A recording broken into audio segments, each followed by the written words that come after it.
El periodista Mark Weisbrot fue enviado a Caracas por el prestigioso medio inglés apenas comenzaron los primeros brotes de protestas en Venezuela. Allí, según escribe en una crónica publicada en la edición de este jueves de The Guardian, se fue distanciando de la percepción que traía desde su país, modelada por los medios de comunicación principales. A su regreso, las conclusiones de Weisbrot respecto a la situación venezolana eran claras: acepta haber sido engañado por las imágenes mediáticas y se convence que las revueltas son financiadas por los ricos de Caracas e incitadas por el Departamento de Estado norteamericano. Imágenes forjan la realidad, la concesión de un poder de la televisión e incluso fotografías fijas pueden zambullirse profundamente en la conciencia de la gente sin que ellos lo sepan. Pensé que yo también era inmune a las representaciones repetitivas de Venezuela como un estado fallido en medio de una rebelión popular. Pero yo no estaba preparado para lo que vi en Caracas este mes. Poco de la vida cotidiana parecía estar afectada por las protestas, la normalidad se impuso en la gran mayoría de la ciudad. Yo, también, había sido engañado por las imágenes mediáticas, así parte la crónica del periodista Mark Weisbrot titulada La verdad sobre Venezuela: una revuelta de los ricos, no una campaña de terror. La crónica redactada para el periódico The Guardian sigue. Los medios de comunicación principales ya han informado de que los pobres de Venezuela no se han unido a las protestas de la oposición de derecha, pero eso es un eufemismo.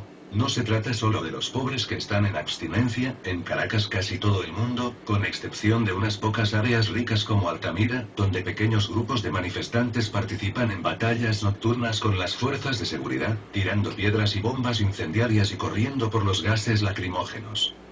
Weisbrot aterrizó en Caracas en el mes de febrero, cuando se inició el conflicto tildado de crisis por la prensa del mundo, y permaneció allí un par de semanas, recorriendo las calles, subiéndose al transporte público, observando in situ los movimientos del chavismo y de la oposición de derecha.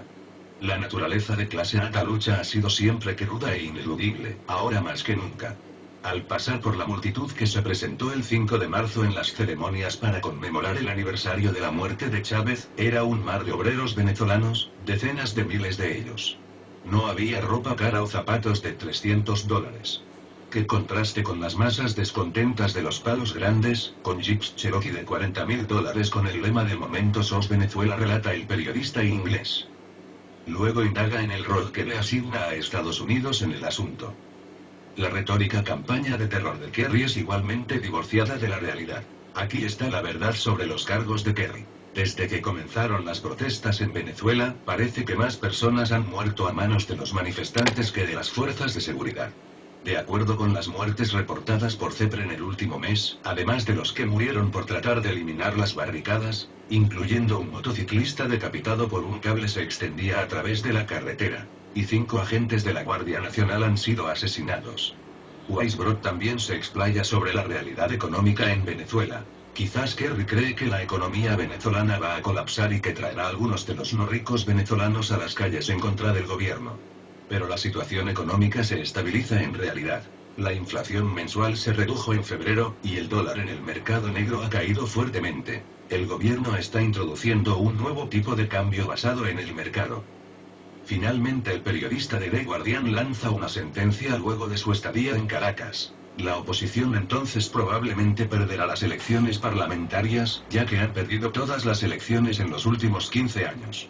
Pero su estrategia insurreccional actual no está ayudando a su propia causa. Parece haber dividido a la oposición y unido a los chavistas. El único lugar donde la oposición parece estar obteniendo un amplio apoyo es Washington, culmina la crónica. A continuación lea el artículo completo. Caracas, 21 mar. Publicamos el artículo íntegro, escrito por el economista estadounidense Mark Weisbrot, para el periódico inglés The Guardian, este jueves, donde describe la situación vivida en Venezuela, que contrasta abiertamente con su propia percepción previa, resultado de su exposición a piezas informativas de medios de comunicación de habla inglesa. En el texto denuncia la falsedad de la información del secretario de Estado de Estados Unidos, John Kerry, quien ha dicho que el gobierno venezolano lleva adelante una supuesta campaña de terror en contra de la población, aun cuando la realidad demuestra que esta campaña es realizada por sectores de la ultraderecha radical de la oposición con apoyo de Estados Unidos. La verdad sobre Venezuela: una revuelta de ricos, no una campaña de terror.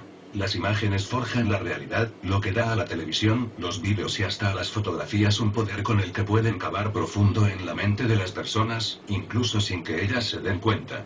Pensé que también yo era inmune a los repetitivos retratos de Venezuela como estado fallido en medio de una rebelión popular.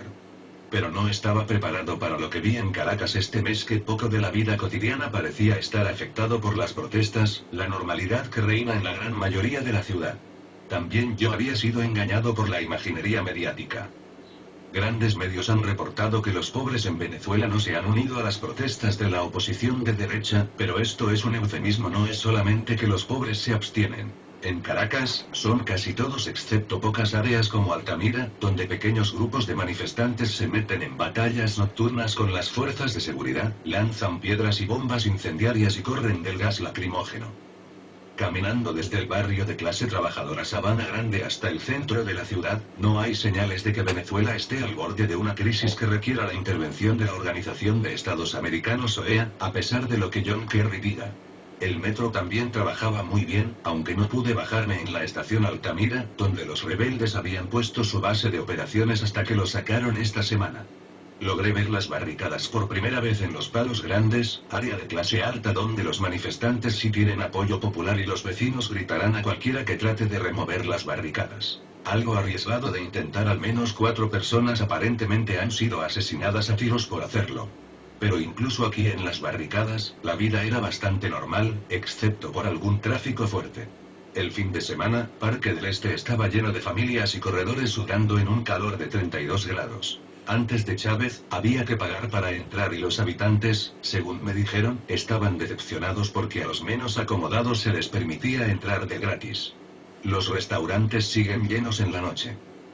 Viajar ayuda a verificar la realidad un poco más, por supuesto, y yo visité Caracas principalmente para obtener información en el área económica.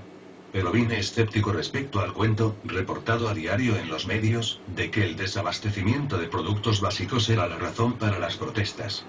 La gente a la que la escasez le crea más molestias es, por supuesto, los pobres y las clases trabajadoras. Pero los habitantes de Los Palos Grandes y Altamira, donde vi verdaderas protestas, tienen sirvientes que hacen cola para lo que necesitan y tienen el ingreso y el espacio para acumular algo de existencias. Esta gente no está sufriendo. Les está yendo muy bien. Sus ingresos han aumentado a buen paso desde que el gobierno de Chávez tomó control de la industria petrolera hace una década. Incluso tienen un gran apoyo del gobierno. Cualquiera con una tarjeta de crédito excepto pobres y millones de la clase trabajadora tiene derecho a $3.000 por año, a una tasa de cambio subsidiada. Después, pueden vender los dólares 6 veces más caros de lo que pagaron, en lo que suma un subsidio anual multimillonario en dólares para los privilegiados. Y todavía estos son los que abastecen la base y a las tropas de la sedición. La naturaleza de clase alta lucha siempre ha sido cruda e irrefutable, ahora más que nunca. Caminando entre las masas que fueron a las ceremonias por el aniversario de la muerte de Chávez, el 5 de marzo, se veía un mar de venezolanos de la clase trabajadora, decenas de miles de ellos. No había ropas caras o zapatos de 300. Qué contraste con las masas descontentas de Los Palos Grandes, que tenían camionetas todoterreno grande Cherokee de 40.000 portando el eslogan del momento SOS Venezuela. En lo que se refiere a Venezuela, John Kerry sabe de qué lado de la guerra de clases está. La semana pasada, justo cuando me iba, el secretario de Estado de Estados Unidos duplicó su descarga de retórica contra el gobierno, acusando al presidente Nicolás Maduro de fomentar una campaña de terror contra su propio pueblo. Kerry también amenazó con invocar la Carta Democrática Interamericana de la OEA contra Venezuela, así como de aplicar sanciones. Alardear sobre la Carta Democrática contra Venezuela es casi como amenazar a Vladimir Putin con un voto de la ONU sobre la secesión en Crimea. Quizás Kerry no se dio cuenta, pero apenas unos días antes de sus amenazas, la OEA votó una resolución que Washington introdujo contra Venezuela y le dio la vuelta, declarando la solidaridad del organismo regional con el gobierno de Maduro. 29 países la aprobaron y solo los gobiernos de derecha de Panamá y Canadá se aliaron con Estados Unidos contra ella. El artículo 21 de la Carta Democrática de la OEA aplica ante la interrupción inconstitucional del orden democrático de un Estado miembro, como el golpe militar de 2009 en Honduras, al cual Washington ayudó a legitimar, o el golpe militar de 2002 en Venezuela, que tuvo aún más colaboración del gobierno estadounidense. Debido a este voto reciente, la OEA podría invocar la Carta Democrática más en contra del gobierno de Estados Unidos, por las muertes que causan sus drones a ciudadanos estadounidenses sin juicio, de lo que podría hacerlo contra Venezuela. La retórica de campaña de terror de Kerry está igualmente divorciada de la realidad y, como era de esperarse, provocó una respuesta equivalente del canciller de Venezuela, que llamó asesino a Kerry. Esta es la verdad sobre las acusaciones de Kerry. Desde que comenzaron las protestas en Venezuela, resulta que más personas han muerto de la mano de los manifestantes que de las fuerzas de seguridad. De acuerdo a las muertes reportadas por el CEP, Centro de Investigación en Economía y Política, durante el último mes, además de los asesinados por tratar de remover las barricadas puestas por los manifestantes, por lo menos 7 aparentemente han muerto debido a las obstrucciones creadas por los manifestantes, incluyendo un motorizado que se degolló con una guaya colocada en la carretera, y 5 oficiales de la Guardia Nacional han sido asesinados. Respecto a la violencia por parte de cuerpos de seguridad, presuntamente 3 personas podrían haber sido asesinadas por la Guardia Nacional u otras fuerzas de seguridad, incluyendo 2 manifestantes y un activista que apoyaba al gobierno. Algunas personas acusan al gobierno de otras 3 muertes por civiles armados. En un país con un promedio de más de 65 homicidios por día, es completamente posible que esta gente actuara por su cuenta. Un total de 21 miembros de las fuerzas de seguridad están bajo arresto por supuestos abusos, incluyendo por algunos de los asesinatos. Esto no es una campaña de terror. Al mismo tiempo, es difícil encontrar una denuncia seria sobre la violencia opositora entre los más importantes líderes de la oposición. Según datos de encuestas, las protestas son rechazadas en gran medida en Venezuela, aunque se ven mejor afuera cuando son promovidas como protestas pacíficas por gente como Kerry. Las encuestas también sugieren que la mayoría de los venezolanos ven estos disturbios como lo que son: un intento de derrocar un gobierno elegido. La política interna de la postura de Kerry es bastante simple. Por un lado, tienes el lobby cubano-americano de la derecha de la Florida y sus aliados neoconservadores gritando a favor del derrocamiento. A la izquierda de la extrema derecha, bueno, no hay nada. A esta Casa Blanca le importa muy poco América Latina y no hay consecuencias electorales por hacer que la mayoría de los gobiernos del hemisferio se molesten con Washington. Quizás Kerry piensa que la economía de Venezuela colapsará y que eso llevará a algunos de los venezolanos no ricos a las calles contra el gobierno. Pero la situación económica en realidad se está estabilizando. La inflación mensual bajó en febrero y el dólar del mercado paralelo ha bajado drásticamente ante las noticias de que el gobierno está introduciendo una nueva tasa de cambio basada en el mercado.